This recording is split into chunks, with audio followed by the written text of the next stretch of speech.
क्षण कर्म चेतन बंधकारु, कर्म के अवसान का कह कर स्वरूप यथार्थ जग का, जो किया उपकार है उसके लिए जिन वाणी माँ को वंदना शत बार है, वंदना शत बार है, वंदना शत बार है।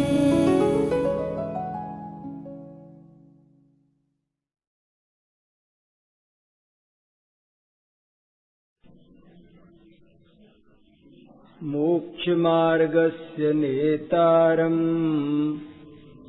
वेत्तारं कर्म भूभृताम्, ज्ञातारं विश्वतत्त्वानां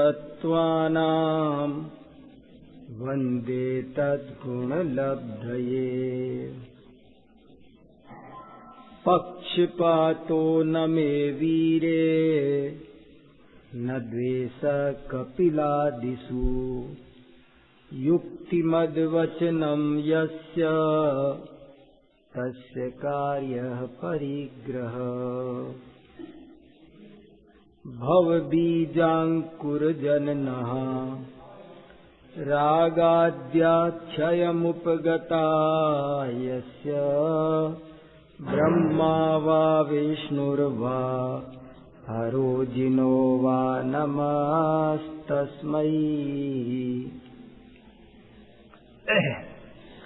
हम सब न्याय शास्त्र का अध्ययन कर रहे हैं और न्याय का मतलब है सही और गलत में फर्क करना, मेरे तेरे में फर्क करना नहीं, सही और गलत। न्याय को नए पुराने, कुछ लोगों को पुरानों का आग्रह होता है, कुछ को नए का आग्रह होता है, वो नहीं, बात सही की होनी चाहिए। छोटे बड़े न्याय को सत्य से प्रयोजन है और किसी चीज से प्रयोजन नहीं है। बड़ा होना छोटा होना, जैसे बुखार नापना है तो थर्मामीटर चाहिए, कोई बांस लाके दे कि ये लाया हूं बहुत लंबा है, तो बांस से काम नहीं चलेगा, थर्मामीटर से काम चलेगा। जिसके लिए जो चाहिए वो लगेगा, ये जरूरी है। इसलिए अपन ने कल ये चर्चा की कि लक्षण का क्या महत्व है, प्रकरण प्रवृत्ति कैसे होती है। देखो, हमने पहले व्याख्यान में ये पढ़ा कि ज्ञान का क्या महत्व है, अज्ञान, ज्ञान अज्ञान का हमने, और क्या बताऊं, ये बहुत महत्वपूर्ण बात है। मैं भी कहता शुरू से कब से हूं, लेकिन अब मुझे इसकी जो गहराई भाषित हुई है ना, बहुत गहराई, जो कुछ दिखता है वो सब ज्ञान की महिमा। जितनी भी गलती होती है उन सब में एक ही कारण दिखाई देता है, और सारे गुणों का एक ही कारण है ज्ञान, और सारे दोषों का एक ही कारण है अज्ञान। सब चीजें, ये माइक से वहां तक आवाज आ रही है, किससे आ रही है? तो हमको ऐसा लगता है माइक से आ रही है, बिजली से आ रही है।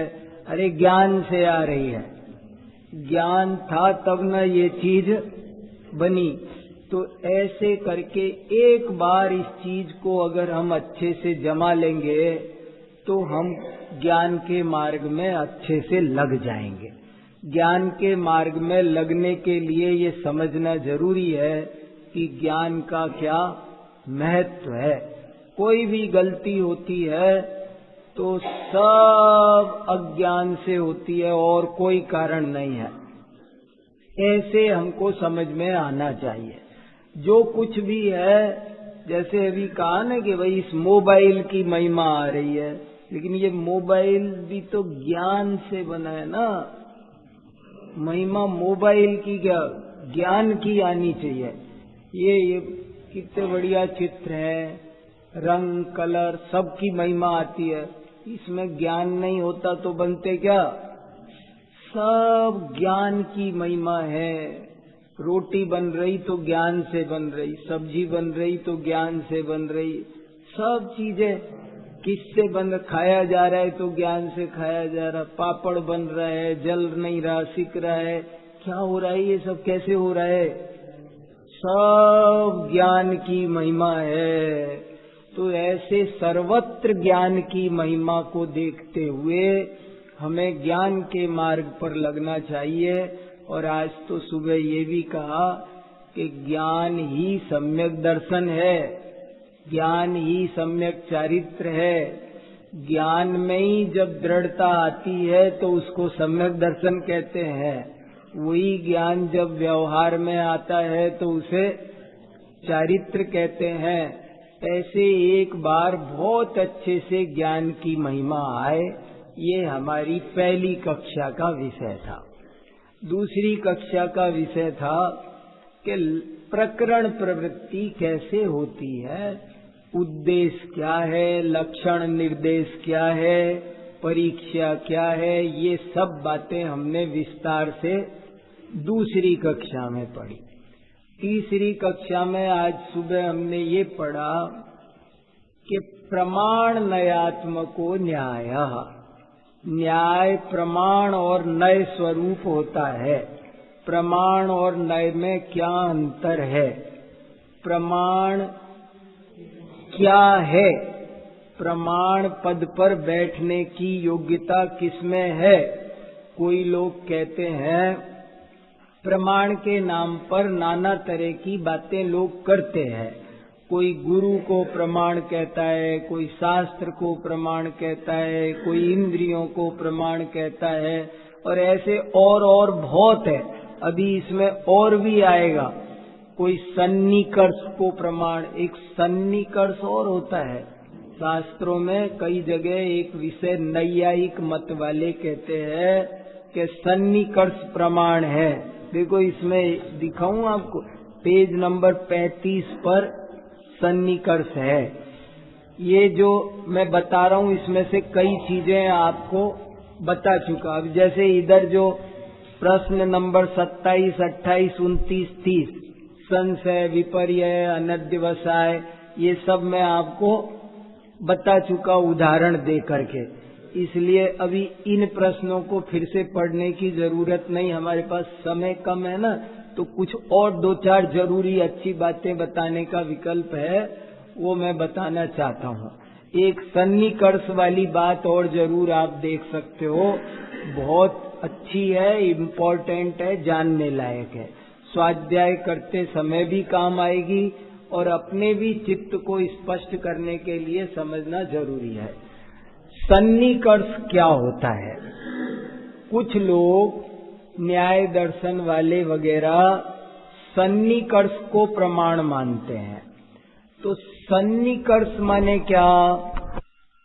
तो वो कहते हैं इंद्रियार्थ संबंध सन्निकर्ष, इंद्रियार्थ संबंध सन्निकर्ष, इंद्रिय और पदार्थ के मिलन को सन्निकर्ष कहते हैं। देखो कैसी कैसी चर्चा शास्त्रों में भरी है, आचार्यों ने कितना उसमें उपयोग लगाया है।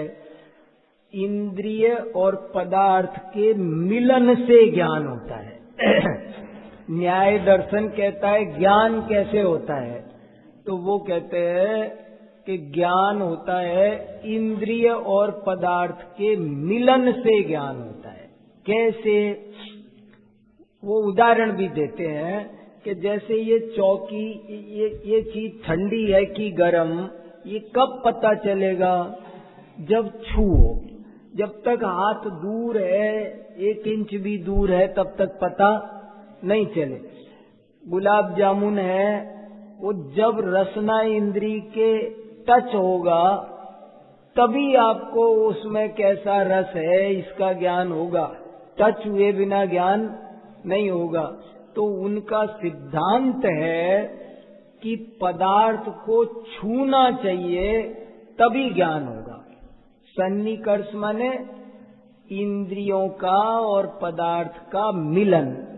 इंद्रिय और वो कहते हैं कि ये जो मैं बोल रहा हूं, ये शब्द आपके कान के पर्दे को जाकर छू रहे हैं, इसलिए आप सुन पा रहे हो। यदि वे छुएंगे नहीं तो आपको उनका ज्ञान नहीं होगा। आप कोई भी चीज है वो छूने से पता चलती है, ऐसी उन्होंने एक थ्योरी बना रखी है। ये प्रमाण है। वो कहते हैं सन्निकर्ष ही प्रमाण है। सन्निकर्ष माने इंद्रियों का और पदार्थ का मिलना, यही प्रमाण है, इसी से ज्ञान होता है। लेकिन जैन आचार्यों ने इस पर बहुत अच्छा उनसे शास्त्रार्थ किया, चर्चा की। वो चर्चा क्या है वो बड़ी इम्पोर्टेंट है, इसलिए उसे पढ़ के सुना देता हूँ। बहुत बढ़िया है, काम की, हमेशा समझने लायक। केवल ज्ञान का स्वरूप समझ में आएगा। इसलिए ये एक प्रश्न संख्या 33, पृष्ठ संख्या 35 बहुत बढ़िया प्रश्न है, उसको अपन पढ़ते हैं। सन्निकर्ष क्या है, वह प्रमाण क्यों नहीं है? देखो कितना अच्छा प्रश्न है। सन्निकर्ष को नैयायिक और वैशेषिक लोग प्रमाण मानते हैं। 6 वैदिक दर्शन होते हैं। भारतीय दर्शनों में कुल मिला के 9 दर्शन है। कुल मिला के कितने दर्शन है? 9 दर्शन। 9 दर्शनों के नाम पता रहना चाहिए। सबको पता है 9 दर्शनों के नाम? 9 दर्शनों के नाम, उनकी मोटी मोटी बात पता रहना चाहिए। 9 दर्शन में से 6 दर्शन तो वैदिक है, वेदों को मानते हैं इसलिए वैदिक है, और 3 दर्शन अवैदिक है। अवैदिक वो वेदों को नहीं मानते हैं, और ये कुल मिला के 9 दर्शन है। तो जो 3 अवैदिक दर्शन है वो एक तो है जैन दर्शन, एक बौद्ध दर्शन और एक चारवाक दर्शन। 3 दर्शन अवैदिक है। 9 दर्शनों के नाम याद रहे। मेरी एक पुस्तक है भारतीय दर्शन में आत्मा एवं परमात्मा। उस पुस्तक में इनका सबका बहुत अच्छा परिचय दे रखा है, चार्ट भी लंबा लगा रखा है, उसमें देख सकते हो। तो 3 दर्शन तो अवैदिक है, और 6 दर्शनों के नाम भी याद रखना आसान है। आपने तरीके से कभी उनको सुना, याद किया नहीं, इसलिए दिक्कत है। आप आज मैं बता रहा हूँ, आपको हमेशा याद रहेगा, भूलोगे नहीं। वो जो 6 दर्शन है वो उनके भी 3 पेयर है, 3 जोड़े हैं, 3 जोड़े हैं। उनको जोड़ों को याद रख लो तो आपको सब 6 दर्शनों के नाम याद हो जाएंगे। एक जोड़ा है सांख्य योग, दूसरा है न्याय वैशेषिक, और तीसरा वेदांत मीमांसा। खेल खत्म। अब आपको 9 दर्शन अभी याद हो जाए, 1 मिनट में हो गए होंगे। 9 दर्शन याद हो गए, भूलना नहीं कभी भी। मैं आपको उनका सबका परिचय 1 मिनट में संक्षेप में दे सकता हूँ। थोड़ी सी बात आए तो पता तो चले ना, कहीं भी आएगा आपको ये इस दर्शन की बात है तो कैसे करोगे? तो इसलिए ये पता होना चाहिए। कितने दर्शन हुए? कुल मिला के 9। 3 दर्शन तो अवैदिक, जैन दर्शन, बौद्ध दर्शन और चारवाक दर्शन। चारवाक दर्शन क्या कहता है? जैन दर्शन तो आप जानते हो। बौद्ध दर्शन जो गौतम बुद्ध ने प्रचलित किया वो बौद्ध दर्शन है। और चारवाक दर्शन क्या होता है? चारवाक, चारवाक का मतलब है चारुवाक। चारु माने सुंदर, अच्छी अच्छी बातें करता है, सबको मन खुश होता है। क्या अच्छी अच्छी बात करता है? वो ये कहता है सब धर्म कर्म की कोई चिंता मत करो, कोई स्वर्ग नरक कुछ नहीं है, खाओ पियो प्रेम से रहो, वो कहता है यावत जीवेत सुखम जीवेत ऋणम कृत्वा घृतम पिबेत भस्मीभूतस्य देहस्य पुनरागमनम कुतः। वो कहता है जब तक जियो सुख से जियो, टेंशन मत लो, कोई स्वर्ग नरक नहीं होता। और ये जो तुमसे कहते हैं कि कर्जा लेकर के बाद में बैल बन के चुकाना पड़ेगा, सो कुछ नहीं है, कोई दोबारा जन्म होता नहीं है। अभी मजे करो, खाओ पियो, कर्जा लो, करना करो। ऐसे करके वो विषय भोगवादी दर्शन है। वो कहता है कि मैं कभी कभी सोचता हूँ कि इसमें लिखा ऋणम कृत्वा घृतम पिबेत, कर्जा लेके घी पियो। घी पीना लिखा, और कुछ तो नहीं लिखा। नहीं, वो भोगवादी दर्शन भी, उसने भी कोई उल्टी सीधी चीज पीने को नहीं लिखी। उसने भी कहा भैया घी पियो। थोड़ी बहुत तो हमारी संस्कृति में सदाचार रहा होगा न पहले। तो वही बात रह गई, जब जिस सीमा तक हमारे यहाँ कोई जाता ही नहीं था, वो बात कैसे लिखते हो? तो ऐसे करके 4 वाक दर्शन। तो ये 3 दर्शन तो ये है, और बाकी के 6 दर्शन है वो 3 पेयर है। पहला सांख्य योग, दूसरा न्याय वैशेषिक, और तीसरा वेदांत मीमांसा। ये 3 पेयर क्यों है कि दो जो जोड़े में 2 हैं, उन दोनों की विचारधारा 99% बराबर है। सांख्य और योग में 99% कोई अंतर नहीं है। नैयायिक और वैशेषिक में 99% मान्यता एक ही है। वेदांती और मीमांसी की मान्यता 99% एक सी है। तो ये 3 पेयर याद करने में क्या दिक्कत है? सांख्य योग, न्याय वैशेषिक, वेदांत मीमांसा। सांख्य योग दर्शन क्या कहता है कि वो योग की बातें करता है, प्राणायाम की बातें करता है। जो नैयायिक वैशेषिक है वो ईश्वर को कर्ता धर्ता मान के द्रव्य गुण कर्म इन सब फिलॉसफी को समझाता है। और जो वेदांत और मीमांसा दर्शन है वो पूरी तरह वैदिक क्रियाकांड पर निर्भर करते हैं। और उसमें जिसने क्रियाकांड को प्रधानता दे दी वो मीमांसक बन गया, और जिसने क्रियाकांड से ऊपर ज्ञान चर्चा को महत्व दे दिया वो वेदांत बन गया। ऐसे ये दर्शन है, इनका सबका थोड़ा थोड़ा परिचय पता रहना चाहिए। तो नैयायिक और वैशेषिक कहते हैं कि सन्निकर्ष से ज्ञान होता है, इंद्रिय और पदार्थ के मिलन से ज्ञान होता है। इंद्रिय और पदार्थ के मिलन से ज्ञान होता है, यदि ऐसा माना जाए तो क्या क्या दिक्कतें आएगी ये देखो। सन्निकर्ष को नैयायिक और वैशेषिक लोग प्रमाण मानते हैं। उनके अनुसार इंद्रियों का अर्थ के साथ संबंध होना ही सन्निकर्ष है और वही प्रमाण है, परंतु उनकी यह मान्यता ठीक नहीं है। सन्निकर्ष प्रमाण नहीं है क्योंकि इसके अनेक कारण हैं। यथा नंबर 1, देखो गजब की बात, वह अज्ञान रूप है, अचेतन है। जब इंद्रियां भी अचेतन हैं और घटादि पदार्थ भी अचेतन है तो उन दोनों के मिलन से होने वाला सन्निकर्ष भी अचेतन है। ज्ञान कहाँ से होगा? हाथ अचेतन और चौकी अचेतन। तो हाथ और चौकी के मिलन से ज्ञान कैसे हो सकता है? पहली समस्या आ गई कि सन्निकर्ष अचेतन है। फिर देखो दूसरी बात, चक्षु अप्राप्यकारी है। देखो दूसरा पॉइंट, चक्षु अप्राप्यकारी है, उसका अर्थ के साथ सन्निकर्ष नहीं होता। वह सन्निकर्ष के बिना ही पदार्थ को देखती है।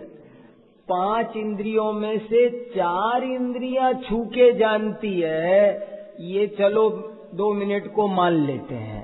लेकिन आंखों की हालत तो बिल्कुल विपरीत है। आंखें तो दूर होकर जानती है, आंखें तो बल्कि छूकर उल्टा छुला, ये कागज यहां है तो दिख रहा है, आंख में छुला दो तो। वो जो उदाहरण दिया पूज्यपाद आचार्य ने कि काजल डिब्बी में है तब तक दिख रहा है, और उस काजल को ऐसे करके आंख में लगा दिया। अब आंख में लगा हुआ काजल आंख को नहीं दिख रहा, डिब्बार रखा हुआ काजल दिख रहा है। तो अगर सन्निकर्ष से ज्ञान होता जो चीज छू दी गई वो उल्टा देखना बंद हो जाती है। तिनका बाहर पड़ा है तब तक दिखता है, और आंख में डाल दो तो चक्षु छूकर जानती नहीं है। और देखो कितनी बढ़िया बात, सन्निकर्ष को प्रमाण मानने पर संशय आदि को भी प्रमाण मानना पड़ेगा, क्योंकि सन्निकर्ष वहां भी पाया जाता है। देखो गजब की बात, प्रमाण माने सम्यक ज्ञान। यदि छूने से हो जो ज्ञान सही है, तो गलत ज्ञान भी तो छूने से ही हो रहा है, वो तो मिथ्या ज्ञान भी छूने से ही हो रहा है। तो सम्यक ज्ञान फिर छूने से यदि जो हो उसे प्रमाण मानेंगे तो संशय भी, विपर्य भी, अनध्यवसाय भी, मिथ्या ज्ञान भी छू छू करके ही। दूध जो कड़वा लगा है, मीठा दूध भी बुखार पीड़ित व्यक्ति को कड़वा लगा तो उसने भी छू के ही जाना है ना, तो उसका कड़वा लगना भी सही सिद्ध हो जाएगा। इसलिए सन्निकर्ष को प्रमाण नहीं माना जा सकता, क्योंकि मानो तो मिथ्या ज्ञान भी प्रमाण हो जाएगा। और देखो गजब के तर्क, देखो कितने तर्क है, एक नहीं कितने तर्क। सूक्ष्म अंतरित दूरवर्ती और चेतन पदार्थों का ज्ञान नहीं हो सकेगा। देखो सन्निकर्ष से मूर्तिक पदार्थों को ही जान सकते हैं और अमूर्तिक पदार्थों को नहीं। आकाश द्रव्य को छू सकते हैं, धर्म द्रव्य को, अधर्म द्रव्य को, काल द्रव्य को, जीव द्रव्य को, इनको छू नहीं सकते। तो इनका ज्ञान के छू के ज्ञान होता है। यदि ऐसा माना जाए तो केवल मूर्तिक वस्तु को छुआ जा सकता है, अमूर्तिक को छुआ नहीं जा सकता। इसलिए कैसे फिर सन्निकर्ष से अमूर्तिक वस्तुओं का ज्ञान कैसे होगा। और एक और गजब की बात कही कि जो मूर्तिक वस्तु हैं, उन मूर्तिक वस्तुओं में भी जो वर्तमानवर्ती है उनको ही छू सकते हो, जो भूत भविष्य की है उनको, जो नष्ट हो गई उसको कैसे छूओगे, तो उसका ज्ञान नहीं होगा क्या। ज्ञान तो उसका भी होता है, तो कैसे होता है। इसलिए सिद्ध होता है कि सन्निकर्ष से ज्ञान नहीं होता। सूक्ष्म पदार्थ 3 तरह के पदार्थ होते हैं, सूक्ष्म, अंतरित और दूरवर्ती। 3 तरह के पुद्गल होते हैं, मूर्तिक पदार्थ। चेतन पदार्थ की बात छोड़ दो, ये मूर्तिक पदार्थ पुद्गल भी 3 तरह के हैं, सूक्ष्म, अंतरित और दूरवर्ती। कैसे कैसे शब्द है, देखो ये सब स्वाध्याय की महिमा है। स्वाध्याय करे तो ये सब चीजें। 3 तरह के पदार्थ कौन कौन से, सूक्ष्म, अंतरित और दूरवर्ती। सूक्ष्म माने जो इंद्रियों से नहीं ग्रहण किया जा सकता, परमाणु। सूक्ष्म माने पर परमाणु मूर्तिक है, पुद्गल है, लेकिन फिर भी इंद्रियों से ग्रहण किया जा सकता नहीं है, इसलिए उसको क्या कहा, सूक्ष्म। और अंतरित किसको कहा? जो वर्तमान काल में नहीं है, भूतकाल में था, भविष्य, जैसे रामचंद्र जी, सीता जी, आदिनाथ भगवान। आदिनाथ भगवान क्या है? अंतरित पदार्थ है। अंतरित, जो वर्तमान काल में नहीं है उनको कहते हैं अंतरित। तो जो भूतकाल में हो गए उनको सबको, भविष्य काल में जो होंगे उनको, भूतकालीन 24, भविष्यकाल 24, ये सब क्या है? अंतरित पदार्थ है। सूक्ष्म, अंतरित और दूरवर्ती। दूरवर्ती माने क्या? सुमेरु पर्वत।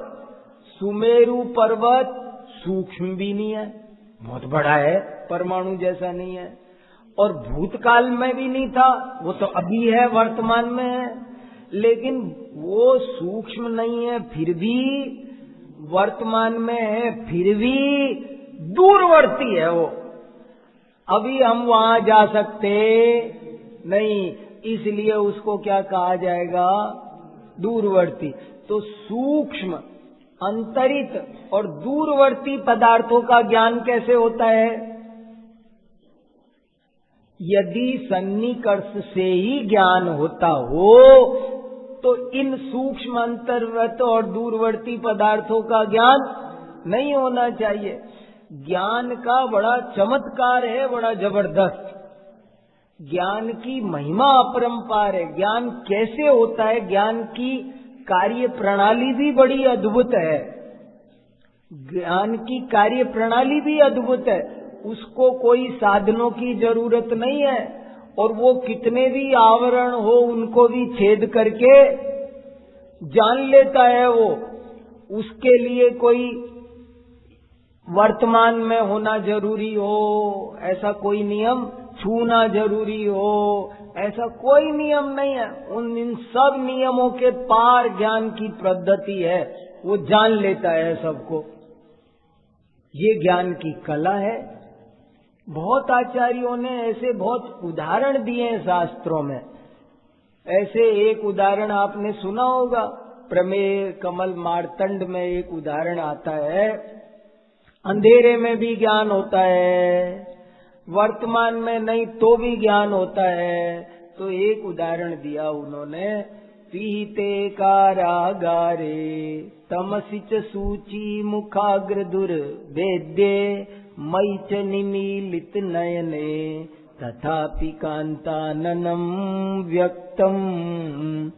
एक व्यक्ति को जेल में डाल दिया, तो कहे काल अंधेरी कोठरी में, कह रहा है मुझे अंधेरी कोठरी में डाल दिया गया है, जहाँ सुई की नोक से वेदा जा सके ऐसा घना अंधकार है, और मेरी आंखों पे पट्टी भी बांध दी है,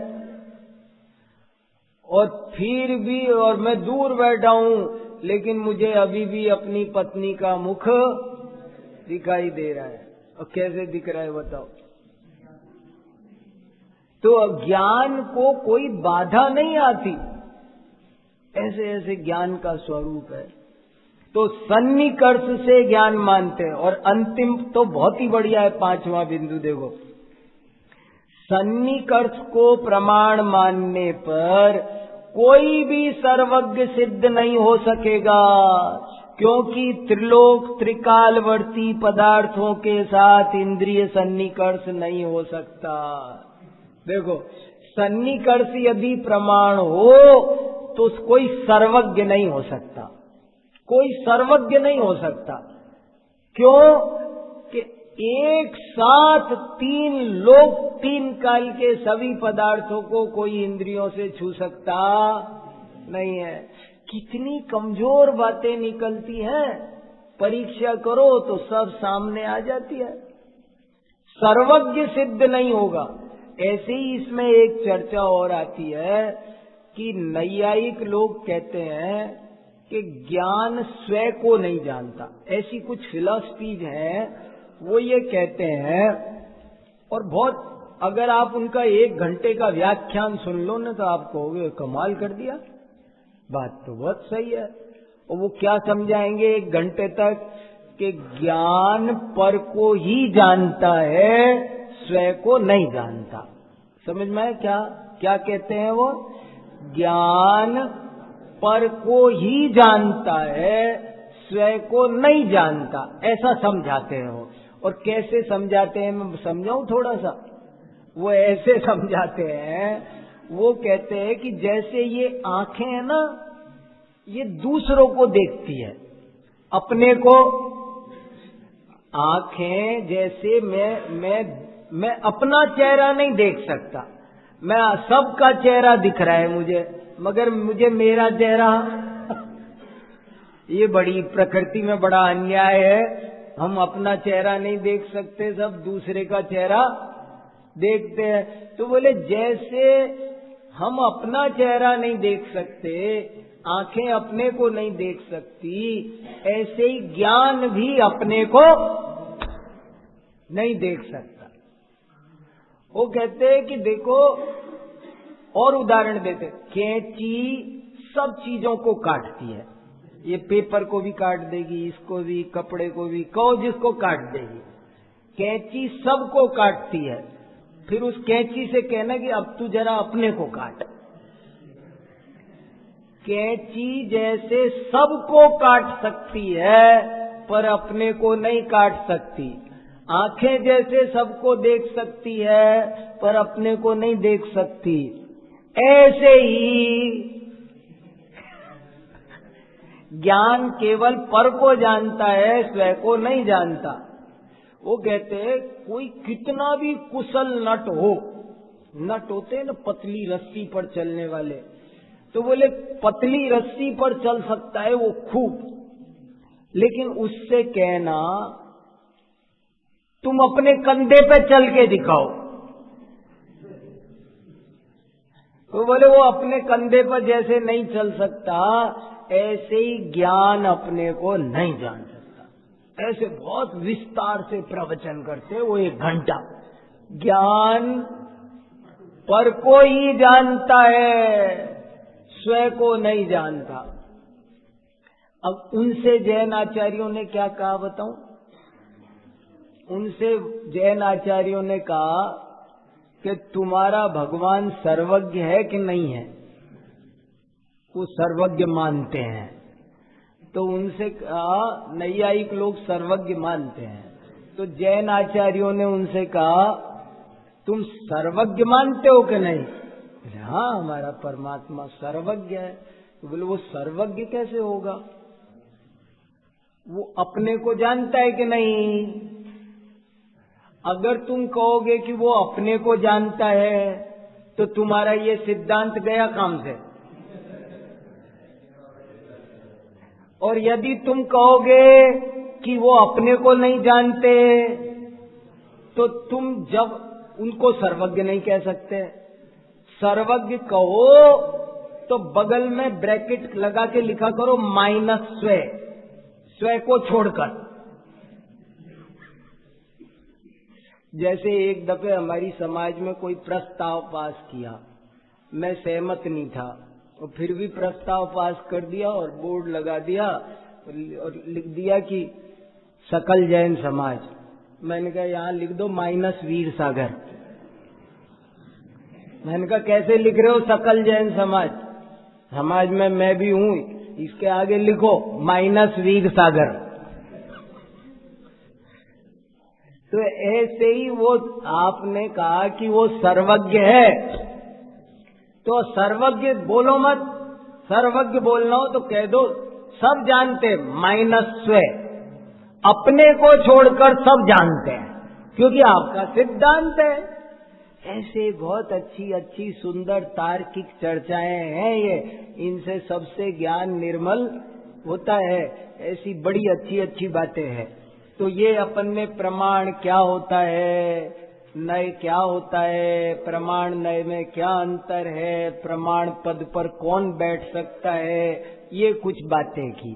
अब मैं आपको एक नए टॉपिक पर थोड़ी देर ले चलना चाहता हूँ। हमने 3-4 टॉपिक चल लिए, समय कम है ना, तो 2-4 टॉपिक और अच्छे अच्छे हो जाएंगे तो अच्छा रहेगा। अब टॉपिक ले रहा हूं मैं अगला, प्रमाण के भेद। अब इसके बाद में जो इसके बाद अगला टॉपिक शुरू हो रहा है वो टॉपिक है, देखो पेज नंबर 39 पर आ जाते हैं। ये इतने का मैंने बता दिया, 4 पेज का। 4 पेज का सारांश मैंने पढ़ने की बजाय खुद ही बोल करके आप पढ़ लेना, किताबें इसीलिए सबको दी है। अब मैं टॉपिक उठा रहा हूं प्रमाण के भेद। प्रमाण के कितने भेद है, देखो पढ़ता हूं, देखो जरा सा, बहुत बढ़िया है। फिर आपको कुछ इसमें भी बड़ी अच्छी है 2-4 बातें बतानी है। प्रमाण के कितने भेद हैं, कौन कौन? उत्तर, प्रमाण के 2 भेद हैं, प्रत्यक्ष और परोक्ष। ये भी बहुत ऊंची बात है। जैन दर्शन 2 प्रमाण मानता है, एक प्रत्यक्ष एक परोक्ष। एक ही प्रमाण नहीं मानता, जैसे चार्वाक एक ही प्रमाण मानता है। चार्वाक के पास में क्या उत्तर है? स्वर्ग नरक नहीं है। चार्वाक कहता है देखो जी, हम कुछ नहीं जानते, जो प्रत्यक्ष है वही सब है। हम चार्वाक केवल प्रत्यक्षवादी है। वो बहुत लोग आपको मॉडर्न लोग मिलेंगे ना, टाई वाई सूट बूट लगा करके, वो सब कहते देखो जी हम तो जो दिखता है ना, हम तो जो दिखेगा सो मानेंगे। एक दफे बंबई में मेरा एक व्याख्यान हुआ, चौपाटी पे बहुत बड़ा ऑडिटोरियम है, वहां पर एक व्याख्यान रहेगा। तो हमने कहा देखो भाई, अच्छा जो प्रत्यक्ष दिखता है वही मानोगे, तो तुम्हारे पिताजी के पिताजी के पिताजी को वो थे कि नहीं मुझे बताओ। बोलो नहीं है, कि तुम तो तुमने देखा नहीं, तो नहीं देखा तो वे नहीं थे। नहीं थे तो तुम कहां से आए? माने जो बड़ी विचार करने की बात है। ये बिजली के तार में मान लो ये पंखा कोई एक चले, तो पंखा चला, फिर वो पंखा कैसे चला? तो उस बिजली वो तो दिखती नहीं है, तो दिखती नहीं तो मानोगे कि नहीं मानोगे? नहीं मानते तो लगाओ हाथ। उस करंट में, तार में बिजली आ रही है, तो तुम मानते कि नहीं मानते? नहीं मानते तो हाथ लगाओ। नहीं तो माने हमको, मैं आपको इसलिए कह रहा हूं कि ये बात बड़ी बचकानी है कि मैं तो वही मानूंगा जो दिखेगा। ये बात बहुत ही हल्की और बचकानी है। ऐसा कोई है भी नहीं। सब लोग ऐसी बातें सब मानते हैं जो दिखती नहीं है, फिर भी मानते हैं। इसलिए प्रमाण केवल प्रत्यक्ष नहीं है, प्रमाण 2 है, प्रत्यक्ष भी और परोक्ष भी। और प्रत्यक्ष प्रमाण और परोक्ष प्रमाण दोनों प्रमाण है, दोनों मजबूत है, दोनों में द्वंद्व समास है। द्वंद्व समास का मतलब होता है तुल्य बलत्वात्। प्रत्यक्ष और परोक्ष में कोई कमजोर नहीं है। समंत भद्राचार्य ने आप्तमीमांसा में लिखा कि भेदा साक्षात असाक्षात, केवल प्रत्यक्ष परोक्ष का भेद होने से कुछ नहीं होता, लेकिन ज्ञान की प्रामाणिकता की दृष्टि से दोनों ही समान है, दोनों ही पूज्य है। बताओ, तो ये भी एक बहुत बड़ी बात है कि प्रमाण कितने प्रकार का होता है। प्रमाण 2 प्रकार का होता है, प्रत्यक्ष प्रमाण और परोक्ष प्रमाण। और इसके पूरे भेद प्रभेद देखने हो तो यहां तो धीरे धीरे चलेंगे, लेकिन ये पेज नंबर जब ये पूरा होगा चैप्टर, तो 72 पेज पर एक चार्ट बना रखा है बहुत सुंदर, वो देखो एक बार। 72 नंबर पेज पर ये इसका पूरे का सिंगावलोकन है। सिंगावलोकन जानते हैं? सिंगावलोकन, विहंगावलोकन, ये सब होते हैं ना। देखो लास्ट में चार्ट बना हुआ है, प्रमाण के दो भेद है, प्रमाण के मूल भेद दो हैं, प्रत्यक्ष और परोक्ष। क्या क्या फिर इनके प्रभेद क्या, उपभेद क्या? प्रत्यक्ष प्रमाण के दो भेद हैं, सामव्यावहारिक प्रत्यक्ष और पारमार्थिक प्रत्यक्ष। फिर सामव्यावहारिक प्रत्यक्ष के चार भेद हैं, अवग्रह, ईहा, अवाय, धारणा। फिर पारमार्थिक प्रत्यक्ष के दो भेद है, विकल्प पारमार्थिक और सकल पारमार्थिक। फिर विकल्प के दो भेद है, अवधि ज्ञान और मने पर्य ज्ञान। और सकल का एक ही भेद है, केवल ज्ञान। माने जिनको हम पांच ज्ञान कहते हैं, उन्हीं को यहाँ प्रत्यक्ष परोक्ष में बांट दिया। मति ज्ञान और श्रुत ज्ञान आद्य परोक्षम, प्रत्यक्षम अन्यत, बाकी के प्रत्यक्ष है। अवधि ज्ञान, मने पर्य ज्ञान और केवल ज्ञान, तीन ज्ञान तो प्रत्यक्ष प्रमाण है, और मति ज्ञान और श्रुत ज्ञान परोक्ष प्रमाण है। और फिर उनके ही जो भेद है, उसके आधार पर इसका सारा विवरण भेद प्रभेद बनाया। फिर इधर चलो, परोक्ष प्रमाण के भेद भी जरा देखते हैं। एक है स्मृति, एक है प्रत्यभिज्ञान, एक है तर्क, एक है अनुमान, और पांचवा है आगम। परोक्ष प्रमाण के पांच भेद हैं। ये सब लिखें, याद करें, उन पर सब थोड़ा जोर डाल के रोकें, जब तो ये रुकेंगे, नहीं तो निकल निकल भागेंगे, ये टिकेंगे नहीं है। इनको पकड़ के रोकना पड़ेगा, तब जाके ये समझ में आएंगे।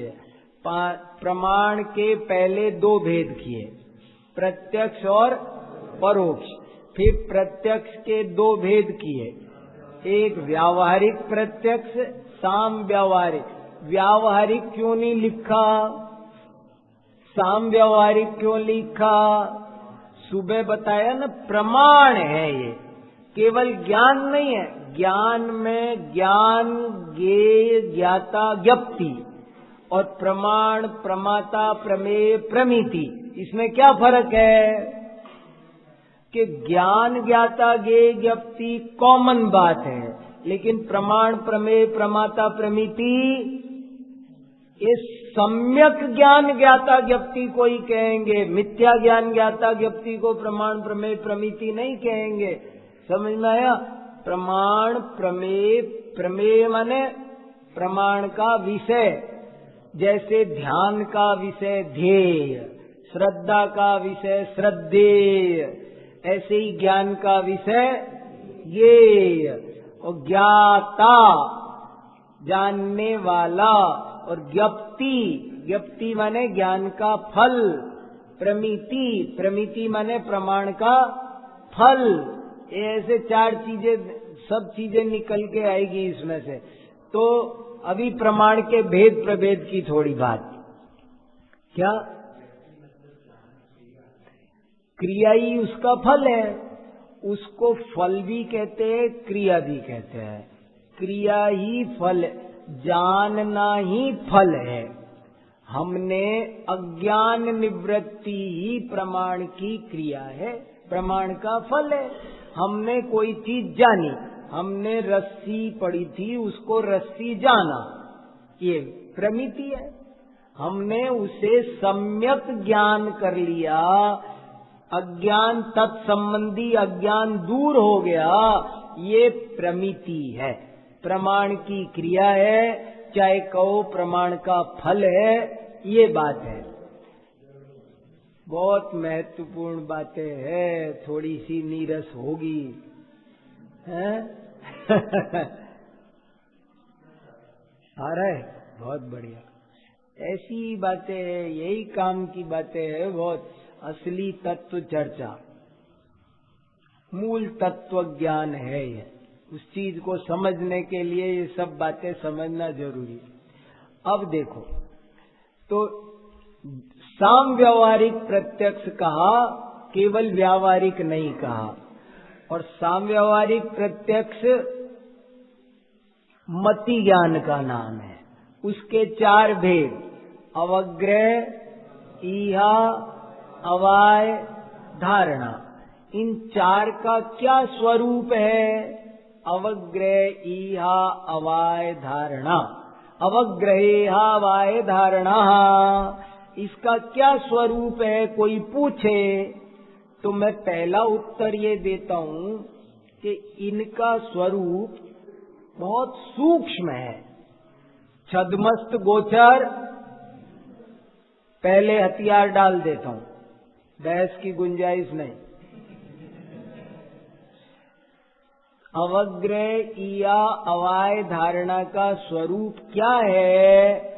वो छद्मस्त गोचर, उनका भेद समझना समझाना संभव नहीं है। स्थूल कथन करके आचार्यों ने जैसा समझाया है वैसा हम बता सकते हैं कि क्या, कि जैसे समझ लो आकाश की तरफ देखा तो ये क्या है? पतंग है कि बगुला है?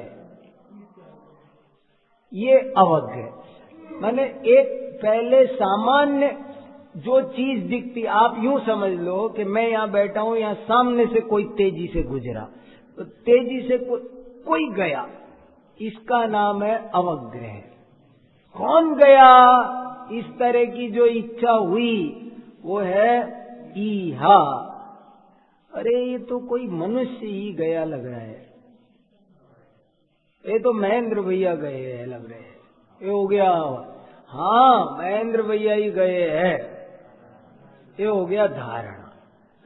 ये सामान्य अवग्रह, ईया, अवाय, धारणा का ये धारणा माने उस समय ज्ञान में ऐसी शक्ति आ जाती है कि जिससे वो कालांतर में भूलता नहीं है।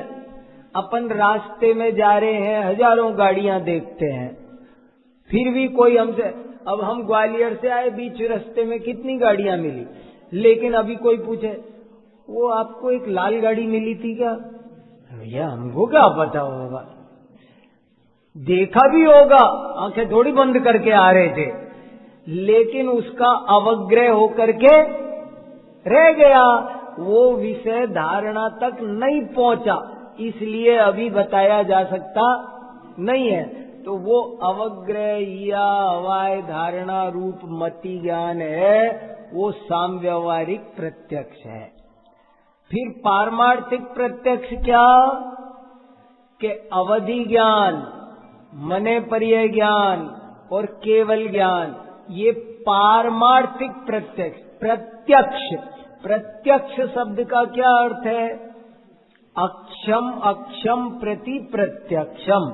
अक्ष माने आत्मा, जो अक्ष शब्द का अर्थ है आत्मा, जो आत्मा से ही हो सीधा, जिसमें कोई प्रत्यक्ष किसे कहते हैं?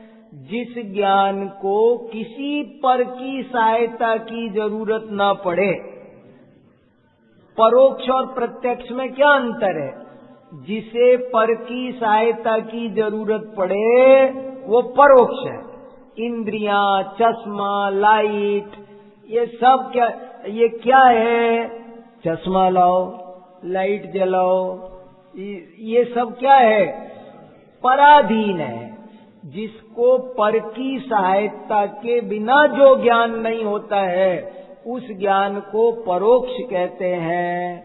और जिस ज्ञान को किसी पर की सहायता की जरूरत नहीं पड़ती, जिसको चश्मा नहीं चाहिए, लाइट नहीं चाहिए, अरे आंखें भी नहीं चाहिए, और फिर भी जो हो जाए उसका नाम है प्रत्यक्ष। अवधि ज्ञान, मने पर्याय ज्ञान और केवल ज्ञान, ये 3 ज्ञान प्रत्यक्ष। और मति ज्ञान, श्रुति ज्ञान, ये परोक्ष, क्योंकि इनमें पर की जरूरत होती है। और मति श्रुत में अंतर क्या, वो भी बहुत कम लोगों को पता होता है। मति ज्ञान और श्रुत ज्ञान में क्या अंतर है? मैं आपको सिंपल तरीके से बताऊं, जैसे प्रमाण नय का बताया, सिंपल वे में। कोई बच्चा भी पूछे कि आपको अब हमेशा मालूम रहना चाहिए कि मति ज्ञान और श्रुति ज्ञान में क्या अंतर होता है। देखो, मति ज्ञान और श्रुति ज्ञान में ये अंतर है कि इंद्रियों से जितना सा ज्ञान हुआ वो मति ज्ञान है, और उसके बारे में जो विशेष सुनकर, सुनकर या पढ़कर हुआ वो है श्रुति ज्ञान। उदाहरण से समझाऊं कि जैसे समझो यहां एक सेव फल रखा है, तो वो जो सेव फल दिख रहा है वो तो है मति ज्ञान। वो मान लो एक गाय भी देखेगी तो उसे वो एक ये लाल चीज एक रखी हुई है, ये जो दिखा ये तो क्या है, मति ज्ञान। और ये तो सेव फल है, ये कश्मीर में पैदा होता है, इसमें आयरन बहुत होता है। An apple in a day keeps doctor away.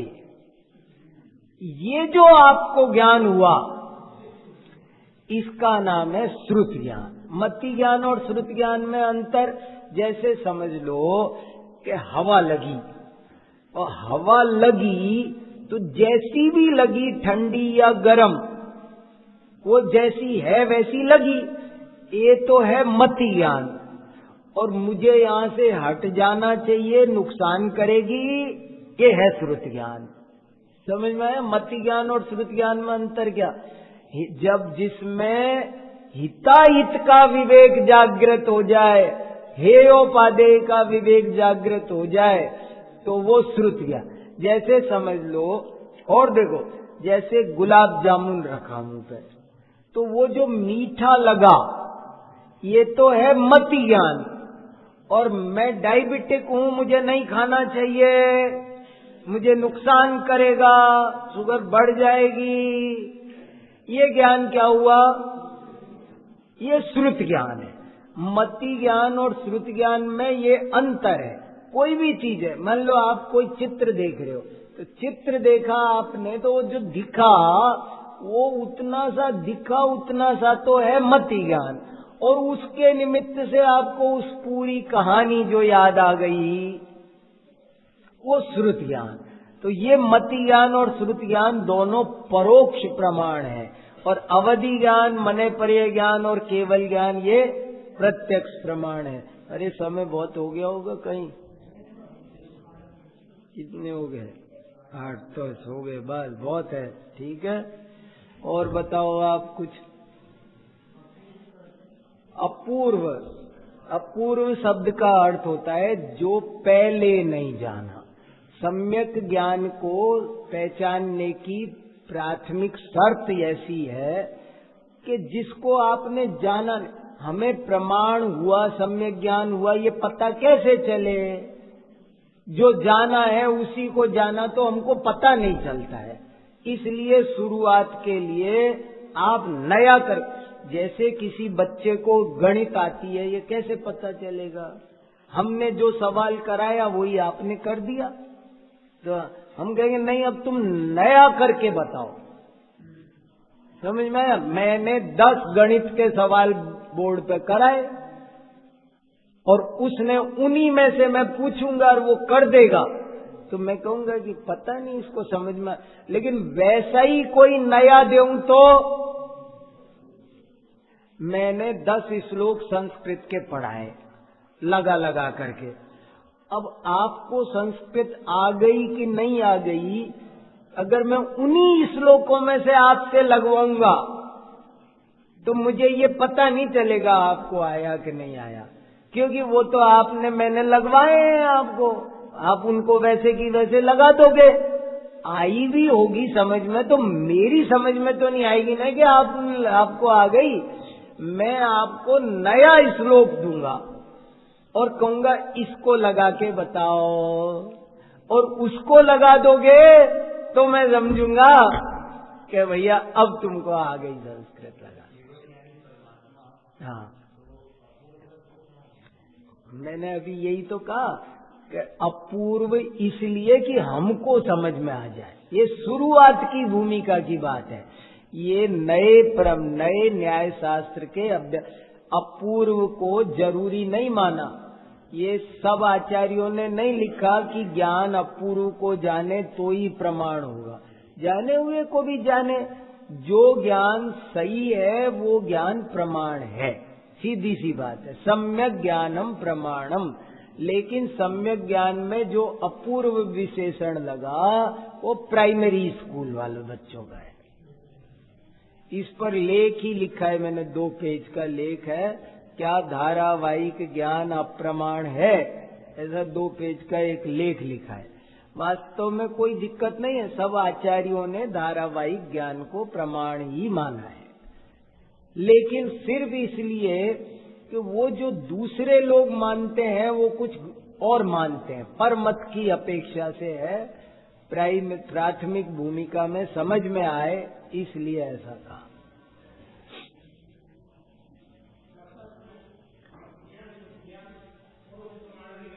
हाँ हाँ, साम व्यवहारिक में लिया ना। हाँ, ये प्रश्न बहुत अच्छा है, बहुत बढ़िया प्रश्न है। देखो, बहुत प्रश्न समझ में आया। पहले मैं प्रश्न बता देता हूँ, बहुत अच्छा प्रश्न पूछा कि मति ज्ञान और श्रुति ज्ञान दोनों परोक्ष प्रमाण हैं, फिर भी यहाँ मति ज्ञान को प्रत्यक्ष क्यों कहा? श्रुति ज्ञान को तो इन्होंने भी परोक्ष कहा, लेकिन मति ज्ञान को इन्होंने परोक्ष नहीं कहा, प्रत्यक्ष कहा। लेकिन कौन सा प्रत्यक्ष कहा? साम्य, भले साम व्यवहारिक का, पर प्रत्यक्ष क्यों कहा, ये प्रश्न है। समझ में आया? तो उसका उत्तर बहुत ध्यान से समझने लायक है। देखो, जैन आचार्य लोक विरुद्ध कोई बात नहीं करते, लोक के साथ में एडजस्ट करते हुए बात करते हैं। ये बहुत बड़ी थ्योरी बता रहा हूं आपको। जैन आचार्यों का सारा चरणान योग, द्रव्यान योग सब लोक के विरुद्ध नहीं जाता। जैन आचार्यों ने 100 बार ठोक ठोक के लिखा है, यद्यपि शुद्धम लोक विरुद्धम ना करणीयम ना चरणीयम। बराबर का सब चीजें कही कि भैया कोई भी लोकाचार विरुद्ध कोई ऐसा काम नहीं करना। लोक तो क्या हुआ कि मति ज्ञान और श्रुति ज्ञान में से श्रुति ज्ञान तो परोक्ष में खप गया, किसी को भी आपत्ति नहीं थी। लेकिन मति ज्ञान वो तो सारी दुनिया चिल्ला चिल्ला के कह रही है। मैंने मेरी आंखों से देखा है प्रत्यक्ष, मैंने मेरी आंखों से प्रत्यक्ष देखा है, तो दुनिया तो उसे प्रत्यक्ष कह रही ना।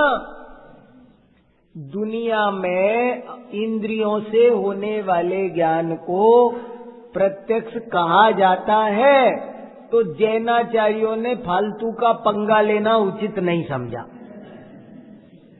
उन्होंने कहा तुम कहते हो तो हमको क्या फर्क पड़ रहा है, हम साम व्यवहारिक प्रत्यक्ष। साम व्यवहारिक प्रत्यक्ष का मतलब ही है कि वो रियल में प्रत्यक्ष नहीं है। मैं एक बात और कहता रहता हूं, दुनिया तो कहती है 2 चीज है, सत्य और असत्य। जैन आचार्य कहते हैं 3 चीज है, 2 नहीं है। लोग तो क्या कहते हैं 2 चीज है, सत्य और झूठ। लेकिन जैन आचार्य कहते हैं नहीं, 3 चीज है, एक सत्य, एक झूठ और एक उपचार। 3 चीज है, एक सत्य, एक झूठ और एक उपचार। क्या फर्क है सत्य, झूठ और उपचार में? कि देखो, ये कुर्ता कपड़े का है, ये हुआ सत्य, और ये कपड़ा, ये कुर्ता मेरा है, ये हुआ उपचार, और ये कुर्ता महेंद्र भैया का है, झूठ। माने मैं ये कुर्ता कपड़े का है, ये बात सत्य है, लेकिन इस पे पैसे मैंने दिए हैं, मकान को ईंट पत्थर चूने का कहना ये सत्य है, और मेरे नाम पर रजिस्ट्री है, मैं अपनी रजिस्ट्री मैंने खरीदा, पेमेंट किया, रजिस्ट्री कराई, सरकारी सील पट्टे स्टाम्प पेपर पर, उसको अपना कहना उपचार है, और दूसरे के मकान को हड़प के कहना वो झूठ है। तो तीन चीज है। तो यहां भी मति ज्ञान को उन्होंने बीच में खड़ा कर दिया, उपचार में खड़ा कर दिया, क्योंकि लोक में उसे प्रत्यक्ष माना जाता है। और इस पर जब चर्चा हुई तो उन्होंने कहा कि वास्तव में तो वो भी परोक्ष ही है, लोक में उसे भले प्रत्यक्ष कहा जाता है, श्रुत ज्ञान नहीं चला। श्रुत ज्ञान को तो सब परोक्ष कहते हैं, लेकिन मति ज्ञान में ये बात थी। समझ में आया उत्तर? बहुत अच्छा प्रश्न पूछा। कभी हमारे चित्त में खूब घूमता था, उत्तर नहीं मिलता था, बड़ी मुश्किल से ढूंढा है। ये सब चीजें बहुत मेहनत, कितने साल हो गए इस विषय में गोते लगाते, तब जाकर के ये सब चीजें थोड़ी सी पढ़ो, सब लोग शांति से थोड़ा अभ्यास करो, उपयोग को लगाओ। ये सब चीजें शुरू में थोड़ी सी कठिन नीरस कुछ लग सकती है, पर ये बहुत काम की बातें हैं। इनसे सबको तत्व ज्ञान होगा। ये चीज गहराई से समझो कि सर्व समस्याओं का मूल कारण एक ही है, अज्ञान। अज्ञान को नष्ट, अज्ञान बहुत खतरनाक है। हम तो बढ़िया जी रहे हैं, अच्छी चल रही है लाइफ, ऐसे लगता है। अज्ञान, टाइम बीत जाएगा, अज्ञान नहीं कटेगा। अज्ञान काटना जरूरी है, और अज्ञान कटेगा तो वो इस न्याय शास्त्र से, तत्व ज्ञान से, परीक्षा करने से ही कटेगा, और कोई उपाय नहीं। वस्तु अनंत धर्मात्मक है, बिना प्रमाण नय के। कितना बढ़िया सूत्र लिखा, प्रमाण नयैरधिगमः। प्रमाण और नय से ही जानकारी होती है, और कोई उपाय दुनिया में है ही नहीं, कोई उपाय नहीं है। कोई भी चीज जाननी है तो प्रमाण नय से जानो, प्रमाण नय से जानो। सब अपेक्षा लगा लगा कर कथन करते हैं, तब चीज समझ में आती है। पूरी वस्तु एक साथ नहीं दिखती। हम छद्मस्त को पूरी वस्तु का ज्ञान एक साथ नहीं हो सकता, उसके छोटे छोटे अंश दिखाते हैं, फिर उन अंशों को हम अपने ज्ञान में जोड़ते हैं, और तब उस वस्तु का ज्ञान करते हैं, तब सही ज्ञान होता है। प्रमाण नयैरधिगमः, प्रमाण और नय से ही सही ज्ञान होता है, और कोई उपाय नहीं है। हाँ,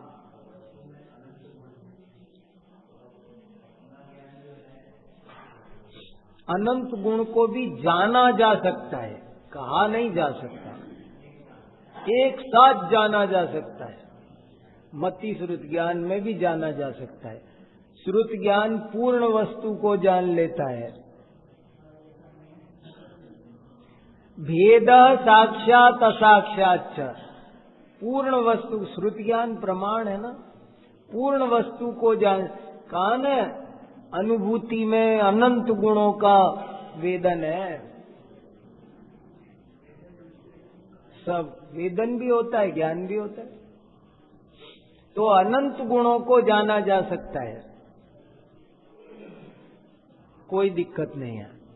ज्ञान की सामर्थ्य अपार है, ज्ञान अनंत शक्तिशाली है।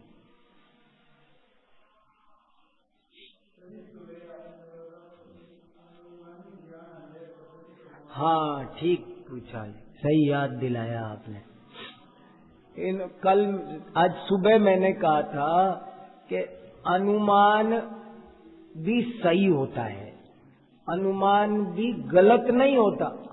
हम अभी क्या बोलते हैं, हम बड़े बेफिक्र हो जाते कोई भी बात कह करके, और गलत निकले तो कह देते मेरा तो अनुमान ही तो था, ये 10 किलो दूध है, नापा तो पता चला कि वो तो 20 है, 5 है।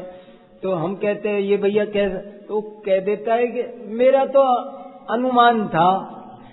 तो हमने अनुमान को ऐसा बना रखा है कि हमको छूट है उसमें गलती निकलने की, लेकिन अनुमान भी प्रमाण का भेद है। अभी हमने पढ़ा ना, और सुबह थोड़ा सा खुलासा करेंगे। स्मृति, प्रत्यभिज्ञान, तर्क, अनुमान, आगम। तो अनुमान प्रमाण भी एक प्रमाण ज्ञान है, और प्रमाण ज्ञान होने से उसका रिजल्ट भी 100% एक्यूरेट आना चाहिए। हाँ, हेतु से लक्षण से जो ज्ञान होगा वो अनुमान है, और बाकी सारा जब बिना लक्षण के करो तो वो अनुमानाभास। अनुमान में और प्रत्यक्ष में क्या फर्क है कि प्रत्यक्ष तो प्रत्यक्ष है, और जो प्रत्यक्ष नहीं है लेकिन किसी चिन्ह से, किसी लक्षण से, किसी हेतु से जाना है तो परोक्ष है। जैसे समझ लो, अनुमान का क्या उदाहरण है, वहां अग्नि है क्योंकि धुआं है। तो अब ये गलत निकलेगा क्या? अरे धुआं वहीं होती है जहां पर अग्नि होती है, इसलिए ये अनुमान सच्चा अनुमान है। लेकिन मैं कहूं वहां अग्नि है, क्यों? क्योंकि ये मोबाइल यहां रखा है। ठीक है, ये मोबाइल यहां रखा है, इससे अग्नि का क्या संबंध है भाई? तो जब हम सही हेतु से किसी चीज को जानते हैं तो वो अनुमान होता है, और जब हेतु गलत लगाते हैं, लक्षण गलत लगाते हैं, लक्षण से लक्ष्य का ज्ञान करना अनुमान है। लक्षणाभास से करोगे तो, लक्षण सही नहीं बनाया तो, हेतु सही नहीं बनाया तो फिर वो अनुमानाभास होगा। हाँ, अभी हमारे लिए तो अनुमान, श्रुत ज्ञान तो अनुमान से ही जानेगा। केवली प्रत्यक्ष जानते हैं उनको भी, केवल ज्ञानी अमूर्तिक पदार्थों को भी प्रत्यक्ष जानते हैं, और श्रुत ज्ञानी तो, हमारा तो आत्मा भी अनुमान का ही विषय है। हमारा तो मोक्ष भी सब अनुमान, कर्म सिद्धांत पूरा का पूरा अनुमान का विषय है। अनुमान प्रमाण बहुत जरूरी है समझना। क्या? अव्यपदेश्य, व्यपदेश माने कथन, अव्यपदेश्य माने अवाच्य, अकथ्य, वचन अगोचर, जिसे कहा नहीं जा सकता उसे अव्यपदेश्य कहते हैं। व्यपदेश माने कथन करना, और अव्यभिचारी माने सही, व्यभिचारी माने गलत। व्यभिचार क्या होता है कि ज्ञान के व्यभिचार, ज्ञान के दोषों को व्यभिचार कहते हैं। हमने कहा कि वो रमेश है और पता चला कि वो तो दिनेश है, तो ये हो गया ज्ञान में व्यभिचार। देखो, ज्ञान के दोष को ही आचार्यों ने व्यभिचार कहा। मतलब व्यभिचार का गलत जान, अज्ञान है वो व्यभिचार है। बताओ, अज्ञानी व्यभिचारी है, अज्ञानी व्यभिचारी है। अज्ञान है, सही ज्ञान नहीं है तो वो व्यभिचार है। जो चीज आपने घट बोला तो घट होना चाहिए, पट नहीं। पट बोला तो पट होना चाहिए, घट नहीं। जो बोले वो हो तो उसका नाम है सम्यक ज्ञान, और जो बोले कुछ निकले कुछ तो उसका नाम है व्यभिचार। ज्ञान में गलती निकलना ये व्यभिचार है।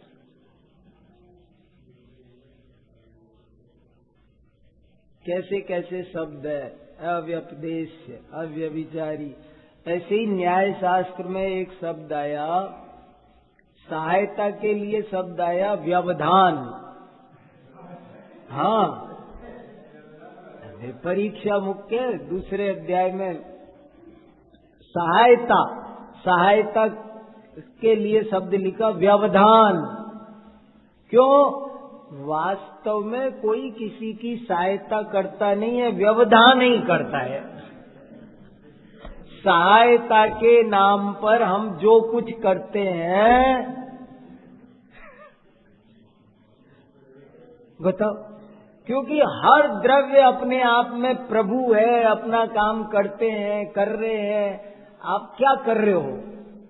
आप डिस्टर्ब कर रहे हो उसे स्वतंत्र रूप से परिणमन नहीं कर। सहायता के लिए शब्द डाला व्यवधान। बहुत बढ़िया है न्याय का विषय। ठीक है, हाँ हाँ हाँ, बोलो क्या?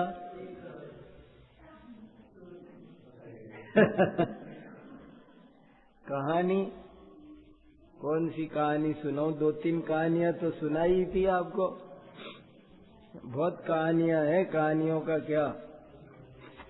मैंने 2-3 सोची थी आपको बताने की, वैसे तो बहुत सारी होती है। न्याय की सुनाऊं कि दूसरी सुनाऊं? देखो, एक कहानी वो आती है, वो बहुत अच्छी है, उसको ही एक बार सुना देता हूँ। एक सेठ जी के 4 बहुएं थी। 2000 साल पुरानी प्राकृत आगम की कहानी है। सेठ जी के 4 बहुएं थी। सेठानी जी का स्वर्गवास हो गया। सेठ जी अब सन्यास लेने जा रहे थे, तो उनने सोचा घर की मालकिन किसको बनाओ। तो उन्होंने समाज में एक मीटिंग रखी, पंचों को बुलाया और पंचों के सामने 4 बहुओं को बुलाया और 4 बहुओं को उन्होंने 5-5 धान के दाने दिए। धान माने छिलका सहित चावल। वो सब 4 बहुओं को उन्होंने धान पंचों के सामने दिए और कहा कि बेटा इसे संभाल के रखना, मैं पहले तीर्थ यात्रा करके आता हूँ, तब तुमसे इसको वापस लेऊंगा, संभाल के। चले गए।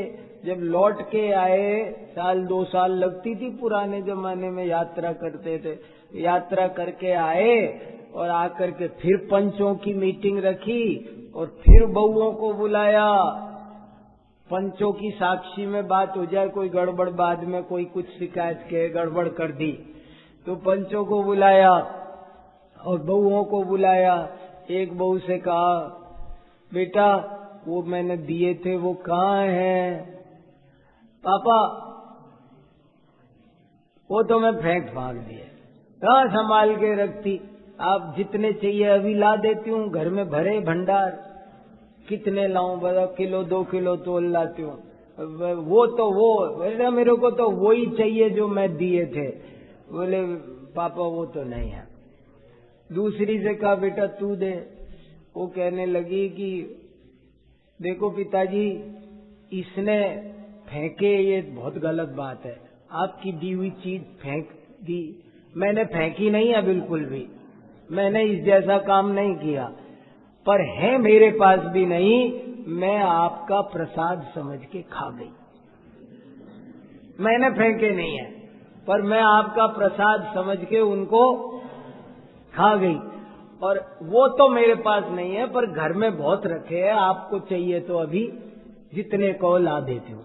बोले ना बेटा, तू भी नहीं दे सकी मुझे, तो चल तू हट। तीसरी को बुलाया कि तू दे बेटा। कि पिताजी मैंने फेंके भी नहीं, खाए भी नहीं, मैंने रूमाल में बांध के गोदरेज की अलमारी में जहाँ मेरे गहने हैं उनके साथ बांध के मैंने अभी लाई। 1 मिनट में ला करके उसने वही दाने। बोले लो पिताजी। अरे शाबाश बेटा, उसने दे दिए। चौथी से कहा कि तू दे बेटा। तो कहने लगी, पिताजी वो जो दे तो सकती हूँ, पर मेरे से है ना बनेगा नहीं, लाते। क्यों? वो आपको आदमी भेजो, ट्रक भेजो, वो आ जाएंगे। बोले वो कैसे आएंगे ट्रक में? बोले देखो पिताजी, जब आप गए ना मुझे वो दे के, तो मैं उनको है ना क्यारी में बो दिए। अब आप आए नहीं, तो जो क्यारी में तैयार हो गए जितने, उनको मैंने फिर बो दिए। ऐसे में बोती चली गई तो ट्रक भर गया है। तो बोले अब आपको चाहिए हो तो वही है, आप ही के हैं, उसी का कुनबा है सब, अब आपको मिल जाएंगे, पर ट्रक चाहिए। तो पिताजी ने बात समझ ली और पंचों के बीच फिर फैसला सुनाया, वो सुनो ध्यान से। पंचों के बीच क्या फैसला सुनाया, वो ध्यान से सुनने लायक। पिताजी ने कहा कि देखो भाई, ये जो बहू है ये फेंक देती है चीजों को, इसमें फेंकने की योग्यता है, फेंकने में की क्वालिटी इसकी अच्छी है। तो आज से मैं इस घर का सफाई मंत्री, स्वच्छता मंत्री, साफ सफाई का सारा काम, घर का सफाई मंत्री इसको बनाता हूं। अयोग्य पुरुषो नास्ति योजकस्तत्र दुर्लभ है। ये नहीं कहा ये किसी काम की नहीं है, घर में ऐसे आदमी की भी जरूरत है बहुत ज्यादा। तो इस घर का सफाई मंत्री इसको बनाया जाता है, क्योंकि ये फेंकने में एक्सपर्ट है। जो जो फेंकने का माल है, खूब फेंकना बेटा, साफ सफाई का काम, कूड़ा कचरा ये तुझे। दूसरी बोली ये खाने में एक्सपर्ट है, इसको घर का खाद्य मंत्री, फूड मिनिस्टर बनाओ। अरे रसोई मंत्री तू, खाद्य व्यवस्था घर की तू चलेगी। पहली का नाम रखा मार्जनी, दूसरी का नाम रखा भक्षिणी और तीसरी का नाम रखा रक्षिणी। बोले तू घर की रक्षा मंत्री है, बहुत बढ़िया तू है ना, बिल्कुल वाकई तूने इतने दिन तक कुछ नहीं होने दिया, उनको संभाल के रखा, तो तू रक्षा मंत्री है, इसलिए तू रक्षिणी। और बोले प्रधानमंत्री,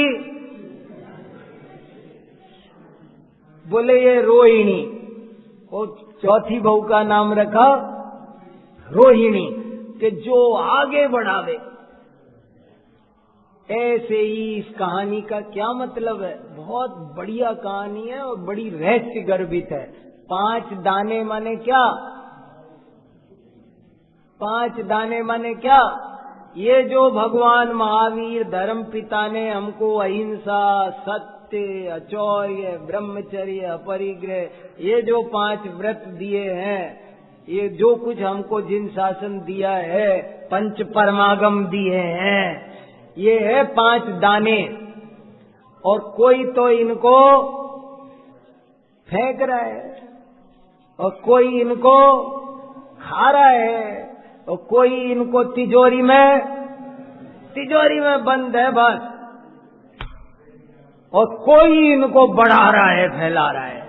तो जो बढ़ाए फैलाए वो जिन शासन का असली उत्तराधिकारी है। रोहिणी कथा है ये। चलो देखो अपन को कौन सी बहू बनना है।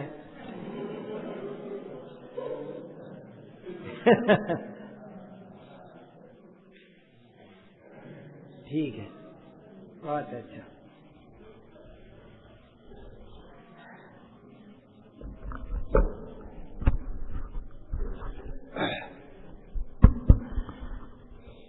धन्य धन्य जिन धर्म हमारो, भव सागर से तारण हारो।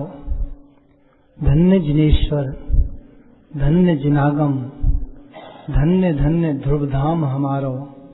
धन्य धन्य जिन धर्म हमारो।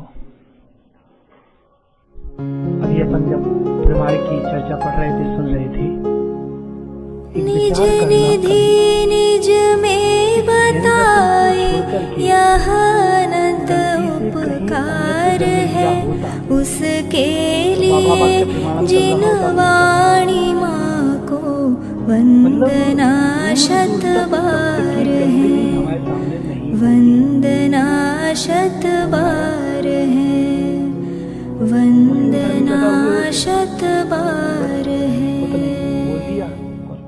हो गया धर्म। हिंदू धर्म में हुए होते थोड़ा जल चढ़ा दिया, हो गया धर्म।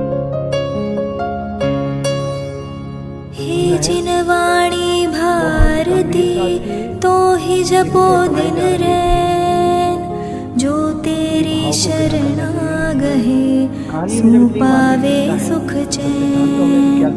जावाणी के ज्ञान दे सूझे लोकालोक, सो वाणी मस्तक नवो सदा देत होड़ो, सदा देत होड़ो। अब ख्याल